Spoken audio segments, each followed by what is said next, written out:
તો નમસ્કાર મિત્રો હમણાં ઠાકોરો સમાજના ભાઈઓ જે ગબ્બરભાઈ ઠાકોરનો અને અર્જુનભાઈ ઠાકોરનો વિરોધ કરી રહ્યા છે. આમાં ગબ્બરભાઈ ઠાકોરે એવું નિવેદન આપ્યું છે કે ભાઈ મેં કોઈ પણ બંધારણ તોડ્યું નથી. હું તમને ગબ્બરભાઈનો વિડીયો બતાવ્યો. એના પહેલા જો તમે આપણી ચેનલમાં નવા આવ્યા હો તો ચેનલને સબસ્ક્રાઇબ કરી દેજો અને વિડીયોને લાઇક કરી દેજો. તો મિત્રો હવે તો એ વિડીયો જોઈ લો, પછી આપણે તેના વિશે વાતચીત કરીએ. જય બાબાડી મિત્રો, જે કઈ છે રોમાપીરની સોગન ખાઈને કહું છું. અત્યારે અમે જાબડિયાથી જોન લઈને આવ્યા છે, પણ અમે 15,000માં જે લંઘા કરાવી લંઘા લઈને આવ્યા છે, અને અમે કોઈ નિયમ તોડ્યો નથી. નિયમની અંદર એવું હતું કે અમે જોનમાં ડીજે લઈને ના જાવ, પણ અમે અત્યારે ડીજે લઈને આવ્યા નથી. પણ આખો વિડીયો તમે જોજો. અત્યારે બીજી જોન આવેલી છે, માફ કરજો, પણ એ હોમેથી ડીજે લઈને આવેલા છે.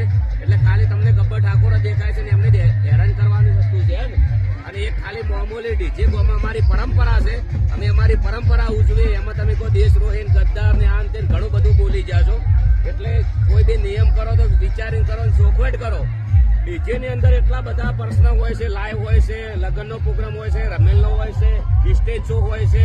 ડીજે હોમે લઈને જાવું ના જાવું તો ચોખવટ અંગાત કોઈ તમે જે નિયમો છે એ બધા વસી લો, પછી ચર્ચા કરો. ભાઈ આખું હોય જઈ જા, ડીજે ચાલુ છે, ડીજે બતાવીને આવી જા.